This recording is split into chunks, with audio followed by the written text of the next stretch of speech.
పశ్చిమ గోదావరి జిల్లా రాజకీయాలు ఆసక్తికరంగా మారుతున్నాయి. వచ్చే అసెంబ్లీ ఎన్నికలకు ప్రధాన రాజకీయ పార్టీలు టికెట్లను ప్రకటిస్తున్న నేపథ్యంలో అసంతృప్తుల ఆగ్రహావేశాలతో రాజకీయం హీటెక్కింది. ఎలాగైనా మళ్లీ అధికారంలోకి రావాలని వైసీపీ ప్రయత్నం చేస్తుంటే వచ్చే అసెంబ్లీ ఎన్నికల్లో వైసీపీని గద్దెదించాలని టీడీపీ జనసేన కూటమి పట్టుదలగా ఉంది.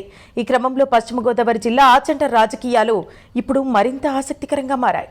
ఆచంట నియోజకవర్గంలో బీసీ ఓటర్లదే హవా. అక్కడ బీసీలు ఎవరిని ఆదరిస్తే వారే విజయం సాధిస్తారు.